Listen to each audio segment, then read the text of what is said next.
नमस्कार प्यारे साथियों, श्याम कृपा में आपका दिल से स्वागत है।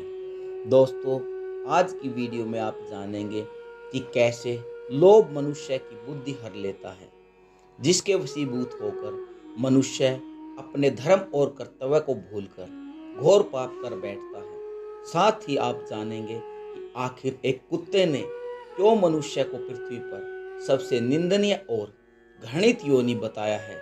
तो चलिए साथियों, कथा को शुरू करते हैं। एक बार एक ईमानदार व अपने मालिक के वफादार कुत्ते की मृत्यु हो जाती है। मरने के बाद उसकी आत्मा यमराज के पास पहुंच जाती है। कुत्ता यमलोक में जाकर देखता है कि स्वर्ग सिंहासन पर काले शरीर वाले एक हाथ में गधा और एक हाथ में यमपास रखे हुए न्याय के देवता यमराज बैठे हुए हैं और उनके अगल बगल में भयानक और डरावने शरीर वाले यमदूत खड़े हैं। कुत्ते की आत्मा यमपुरी जाकर यमराज को सादर प्रणाम करती है। यमराज जी उस कुत्ते की आत्मा को आशीर्वाद देते हुए कहते हैं, स्वान, यमलोक में आपका स्वागत है। तुमने कुत्ते के शरीर में होते हुए भी कभी किसी को नहीं सताया, ना कोई घिनौना काम किया, हमेशा अपने मालिक के प्रति वफादार रहे। इतना तो कोई मनुष्य भी होता तो वह भी नहीं करता। मैं तुम्हारे काम से अति प्रसन्न हूँ। जो वफादार और ईमानदार होते हैं वह मुझे अत्यंत प्रिय होते हैं। मुझे लगता है कि तुम्हें एक बार फिर धरती पर भेजकर एक मौका और देना होगा। जाओ, इस बार तुम्हें मैं समस्त योनियों में सर्वश्रेष्ठ मनुष्य बनाकर धरती पर भेज रहा हूँ। जाओ और जाकर मनुष्य के रूप में पृथ्वी के सुख और सुविधाओं का आनंद भोगो। साथियों, यमराज जी के इतना कहने पर कुत्ते के चेहरे पर बिल्कुल खुशी नहीं आई। धर्मराज ने पूछा, हे स्वान, मैंने तुम्हें इतना अच्छा शरीर देने का वरदान दिया, लेकिन तुम्हारे चेहरे पर मुझे कोई खुशी नहीं मालूम दिखाई दी। अरे, इस मनुष्य शरीर को पाने के लिए तो स्वर्ग में देवता भी तरसते हैं, फिर तुम खुश क्यों नहीं हुए? तब कुत्ते की आत्मा कहती है, हे प्रभु, मैं मानता हूँ कि मनुष्य योनि सबसे श्रेष्ठ है, लेकिन जब से मैंने मनुष्य के कुकर्म देखे हैं तब से इच्छा ही नहीं होती कि मैं कभी मनुष्य बनूं। तब धर्मराज कहते हैं, हे स्वान, तुमने क्या देख लिया मनुष्यों में जो तुम मनुष्यों से इतनी नफरत करते हो? तब कुत्ता कहता है, प्रभु, यदि आप सुनोगे तो आप भी नफरत करने लग जाओगे। पृथ्वी तल पर मनुष्य ही नहीं रह गया है, वह अपनी सारी मर्यादाओं को, सारे कर्तव्यों को भूल गया है। वह भूल गया है कि मनुष्य ही है जिसे जीवों में सर्वश्रेष्ठ दर्जा मिला है, और तो वह अपना भोजन तक भूल गया है और कपड़े पहनने का ढंग भी भूल गया है। वह यह भी भूल गया है कि वह स्त्री है या पुरुष। वह अपने माता पिता को भी भूला हुआ है, जाने क्या क्या भूल गया है। हे प्रभु, जब मैं यह सब सुनता और देखता हूँ तो ऐसा लगता है जैसे पृथ्वी पर सबसे निंदनीय और घृणित योनि यही है।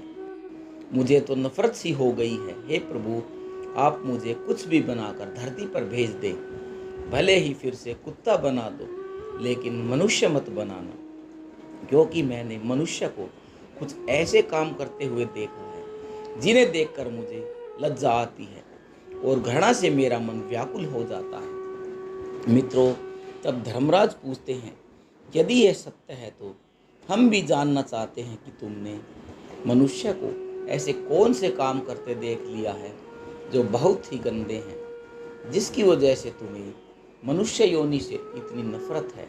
तब कुत्ता कहता है, हे प्रभु, यदि आप जानना चाहते हैं तो सुनिए।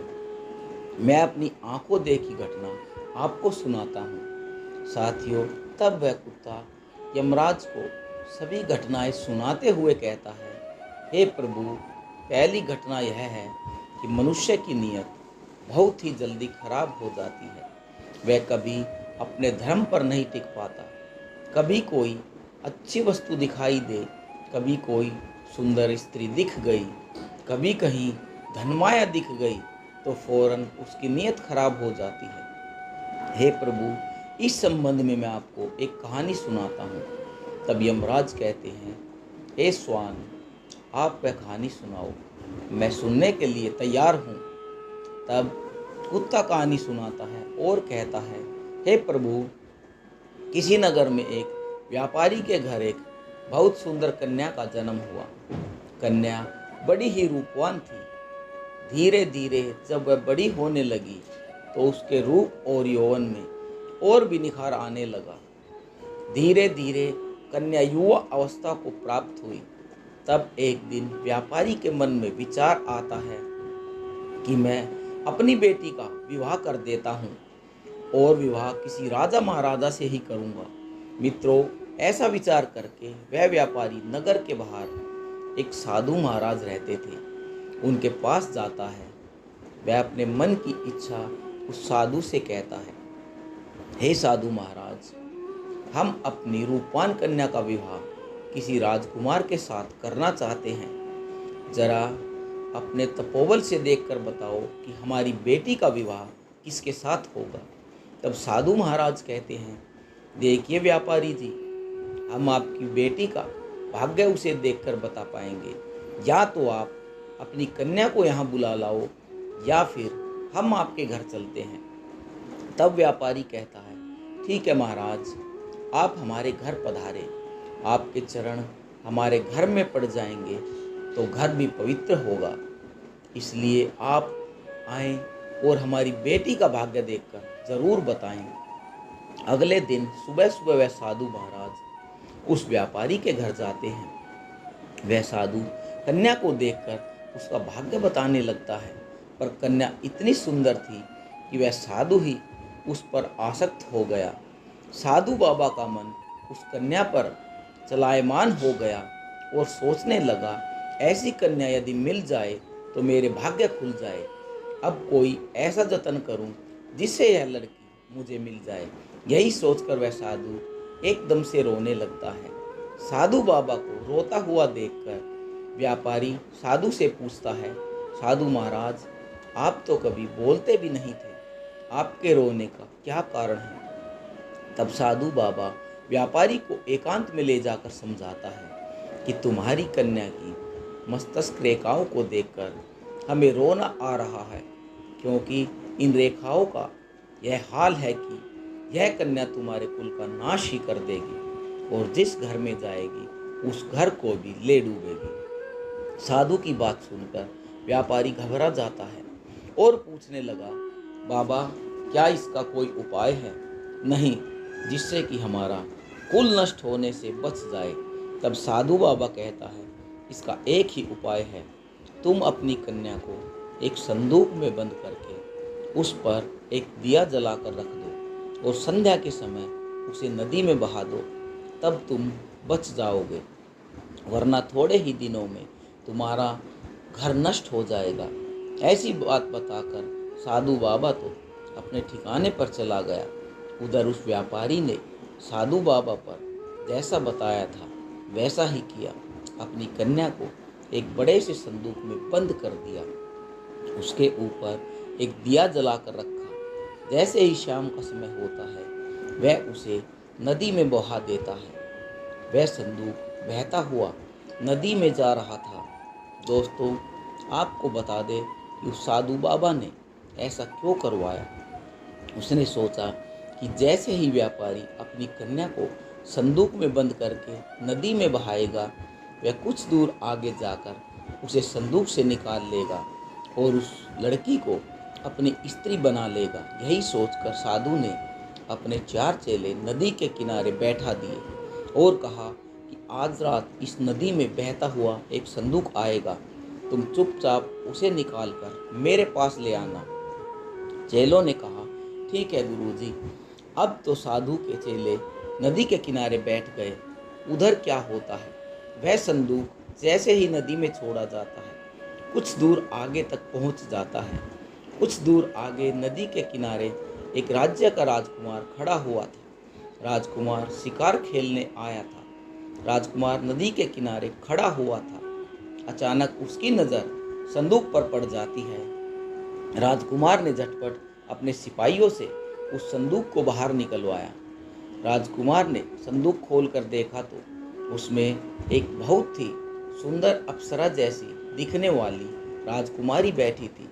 राजकुमार उसे देखते ही उस पर मोहित हो गया। राजकुमार ने उसे अपनी पत्नी बना लिया और उस संदूक को, जिसमें पहले लड़की थी, अब एक जंगली सुअर पकड़कर बंद कर दिया और उसके ऊपर दिया जलाकर रख दिया। फिर उस संदूक को फिर से नदी में बहा दिया। संदूक बहता हुआ आगे के लिए चला गया। अब आगे तो महात्मा जी के चेले नदी किनारे घात लगाए बैठे ही थे कि जैसे ही संदूक आएगा हम उसे निकाल लेंगे। उन्होंने झटपट संदूक निकाला और अपने गुरु के पास ले आए। गुरु को पता ही था कि संदूक में व्यापारी की सुंदर कन्या है, इसलिए उसने संदूक को कमरे के अंदर रखवा दिया और चेलों से कहकर बाहर से कुंडी लगा दी और कहा, सुनो, इस कमरे से चाहे कितना ही शोर या चिल्लाने की आवाज़ आए, चाहे मैं दरवाज़ा खोलने के लिए कहूँ, चाहे कोई और, लेकिन तुम बाहर से कुंडी मत खोलना। चेलों ने कहा, जो आज्ञा गुरुदेव। इस प्रकार वह साधु बाबा संदूक के साथ कमरे में बंद हो जाता है और जैसे ही उसने संदूक खोलकर व्यापारी की कन्या को देखना चाहा तो उस संदूक से एक खूंखार जंगली सुअर निकलता है और उस साधु बाबा को अपने बड़े जंगली दांतों से मारना शुरू कर देता है। बाबा जी बहुत चिल्लाया कि दरवाज़ा खोल दो, मगर किसी भी चेले ने दरवाज़ा नहीं खोला। आखिरकार सुअर ने बाबा जी को मार दिया। जब शोर शांत हो गया तो चेलों ने दरवाज़ा खोलकर देखा तो अंदर गुरु मृत अवस्था में पड़े हुए थे और कमरे के अंदर से सुअर निकलकर भाग गया। उनका पूरा शरीर लहूलुहान था। साधु बाबा को अपने दुष्कर्म की सजा मिल चुकी थी। साथियों, वह कुत्ता आगे यमराज से कहता है, हे प्रभु, व्यापारी ने कितना भरोसा करके उस बाबा से पूछा था, लेकिन उसने व्यापारी के साथ कितना बुरा किया। इसलिए मेरी इच्छाएं मानव शरीर पाने की बिल्कुल नहीं है। यमराज कहते हैं, हे स्वान, वास्तव में यह तुम्हारी कहानी बिल्कुल सच थी। किसी पर भी भरोसा नहीं किया जा सकता। पता नहीं कब किसकी नीयत खराब हो जाए। इसीलिए तो कहते हैं कि मनुष्य को छोड़कर बाकी समस्त प्राणी प्रकृति नियमों का पालन कर रहे हैं। केवल मनुष्य ही बदल रहा है और इतना बदल गया कि बदलते बदलते पशु बन गया है। कोई किसी पर विश्वास करने के लायक नहीं। आज का ज़माना आ गया है कि किसी विश्वासी का भी विश्वास नहीं किया जा सकता।